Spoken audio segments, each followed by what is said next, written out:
오늘은 디도서 1장으로 말씀 전하도록 하겠습니다. 이 서신의 이름이기도 하며 첫 번째 수신자인 이 디도라는 사람은요, 그리스 출신의 그리스도인입니다. 그리고 수년간 바울과 함께 여행했던 사람이고 또 신임을 받았던 도역자 중 한 사람이죠. 바울이 디도를 그리스 연안의 큰 섬인 그레데에 보내서 그곳에서 가정교회들의 질서를 회복하고 그런 임무들을 모두 맡겼다라는 것을 알 수가 있습니다. 그리고 이 디도서의 배경이 되는 그레데에서 그들의 문화가 무엇인지 좀 보면서 오늘 말씀 좀 알아가야 될 것인데요. 거짓말쟁이라는 단어, 이 헬라어인 크레티조라는 말을 이 그레데 섬의 사람들은 많이 비유해서 이야기를 하고 살았었다고 합니다. 그 이유는 그레데 섬에 살았던 사람들은 서로를 잘 속이고 탐욕수기로 유명했기 때문에 그렇습니다. 그리고 이 섬의 남성들 대부분은요, 가장 비싼 값을 부르는 사람 밑에서 용병으로 일하기를 좋아했고, 또 그에 대해서 도시들은 위험하기도 했고 폭력적이었으며 당연히 그곳은 성적으로 타락한 것으로 만연했고, 그런 일들이 모두 다 만연했기 때문에 이상하게 여겨지지 않는 그런 섬이 그레데의 섬이었습니다. 수많은 사람들이 몰렸고 매춘이 활발했고 또 거칠은 에너지를 폭력에 많이 사용했기 때문에 쉽게 폭력과 성적인 부도덕함에 함몰되어 있었을 수도 있습니다. 그리고 이 그레데 교회들의 문제 중 하나는요, 기독교의 이제 신인 예수님과 그리고 그들이 어릴 때부터 익숙했던 그리스 신들 중에 최고 신인 제우스를 서로 혼동하고 있었다는 것입니다. 제우스를 아마도 그레데 출신이다라고 얘기하면서 그레데 사람들은요, 제우스가 그레데 출신이기도 하고 또 음흉한 기질의 제우스가 여러 여자들을 유혹하고 거짓말로 원하는 것을 얻어냈다는 이야기들을, 또 신하들을 이야기를 서로 말하기를 좋아했습니다. 이유가 자신들이 다른 사람들을 속이는 것은 제우스가 하는 것이었기 때문에 나도 그렇게 하는 것이 당연하다. 신이 하는 것이 신이 해왔던 모습이기 때문에 나도 하는 것이 괜찮다라고 서로를 합리화를 시켜냈기 때문입니다. 그래서 자신들도 거짓과 속임수에 능하고 성적인 자유를 누리는 것이 당연하다 이렇게 말하고 다니면서 자기 합리화를 하며 살았던 사람들이 이 그레데 사람들이었습니다. 이에 바울은요, 예수님을 통해서 계시된 하나님은요, 제우스와는 전혀 다른 분이다라는 것을 아주 확실하게 얘기하고 싶어 했습니다. 예수님은 진실하신 분이시죠. 거짓과는 전혀 거리가 없으신 분이십니다. 이는 그리스도인의 생활 방식 역시 진실해야 된다라는 것을 의미해 주고 있는 것이죠. 그리스도인들이 제우스와 예수님을 혼동하지 않고 진실하신 예수님을 믿는다면 당신들의 삶도 진실해야 됩니다라고 디도서를 통해서 얘기하고 있는 것입니다. 그래서 이 그레데인들에게 있어서 진짜 도전은 수없이 많은 성적인 타락과 폭력적인 생활이 만연해 있는 곳에서 그리스도인으로서 진실함과 올바름을 나타내는 것이 그들에게 있어서 큰 숙제였던 것입니다. 그래서 바울은요, 디도 앞으로 두 가지 임무를 주게 됩니다.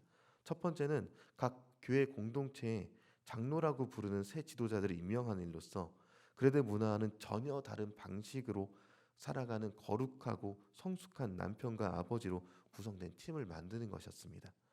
그들은 자기 가정은 물론이고 공동체 전체에서 정직하고 예수님께서 온전히 헌신하며 절제할 줄 알고 관대하기로 알려진 사람들, 예수님처럼 행하는 사람들, 그런 사람들이어야만 했었습니다. 이 새 지도자들은요, 예수님에 대한 복음을 가르칠 수 있어야 될 정도로 많은 공부를 했어야 했고요. 이어서 디도의 두 번째 임무는요, 거짓 지도자들의 책망하는 이들을 갖게 되었는데요. 바울은 이들은 할례 받은 자들이다라고 불렀습니다. 그래서 다시 말하면 이들은 자신들이 예수님을 따른다고 말하는 그레데 출신의 유대인들이기도 했고, 또 갈라디아 교회에서 일어난 문제와 비슷하게 이들도 이방인 그리스도인들에게 진정으로 메시아의 신 예수님을 따르고 싶다면 할례를 받고 토라를 또 율법을 준수해야 된다라고 말했었던, 강요했던 사람들을 얘기합니다. 바울은 그들이 유대인의 허망한 이야기와 사람들의 만든 계명에 집착하지 말라라고 이야기를 하고 있는 것이죠. 거기다 더해서 더 최악은요, 그들이 돈을 벌려는 동기로 교회의 지도자 자리에 앉아 있었다는 것입니다. 그래서 바울은 여기에 대해서 얘기하는데, 그레데는요, 고대 지중해 전역의 도시들에서 출항했는데 마치 허브와 같은 공간들이었습니다. 누구나 이곳에 대해서 봤을 때는 타락의 이유밖에 없다라고 생각될 이 장소를요, 한숨만 쉬면서 그 타락의 장소에 타락에 동참하거나 혹은 산수 마시고 있을 뿐이지만 바울이 볼 때 그 그레데는요, 교회 조직망을 구축하기에 완벽한 장소다, 이렇게 생각이 되었던 것입니다. 누군가는 한숨 쉬는 장소를 바울에게는 복음을 효과적으로 전할 수 있는 그런 방편이다라고 여겨졌던 것이죠. 5절에 보면요, 디도를 그레데에 남겨둔 이유에 대해서 기록하고 있는데, 각 성마다 거룩한 장로들을 세워서 그레데 지역의 타락에 맞서서 거룩한 삶의 향기로 감화시킬 사람들로 채워가라, 이렇게 얘기하고 있는 것이죠. 그리고 그레데에 사는 모두가 책망 받을 만한 일을 아무렇게나 행하고 있었지만 그리스도인이 된 사람들은요, 이에서 떠나 거룩한 삶을 사는 사람들로서 이제 바뀌어져서 살아가야 했습니다. 이제 그런 사람들을 세워서 각 성에서부터 거룩한 영향력을 퍼뜨리라라고 그리스도인들을 세워내고 있었던 것이죠. 그 내용이 6절과 9절까지 내용에 있습니다. 이 내용이 중요해서 다시 한번 같이 읽어보는데요. 네 개의 절을 교독해 보겠습니다. 제가 먼저 6절을, 여러분이 7절을, 다시 제가 8절을 읽어보겠습니다. 책망할 것이 없고 한 아내의 남편이며 방탕하다는 비난을 받거나 불순종하는 일이 없는 믿는 자녀를 둔 자라야 할지라.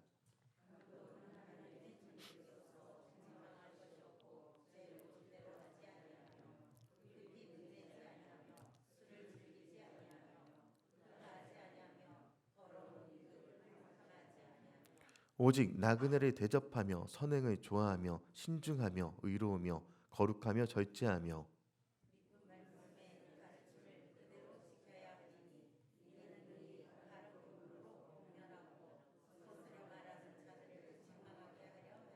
아멘. 네, 사람을 세우는 일이 이렇게 중요했던 것이죠. 특히 이렇게 타락한 세상에서 거룩한 사람을 통해서 세상을 변화시키는 전략 자체는 아주 중요하다라는 것입니다. 우리 또한 현재 이 세상을 바라보면서 한숨만 쉬게 될 때가 많습니다. 얼마 전에 뉴스를 보니까 텔레그램이라는 SNS에서 마약을 구한 14살의 중일 여자아이가 같은 반의 남자애들 2명과 투약을 했다라는 것을 보게 됩니다.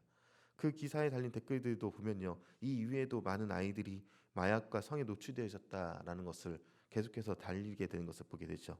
이뿐 아니라 현대인들은요, 이익을 위해서는 그레데섬의 사람들처럼 거짓말하기를 일삼고 있으며 나의 작은 이익을 위해서는 거짓말을 말하고 남을 속이는 일에 대해서 아무렇지도 않게 행동하고 있습니다.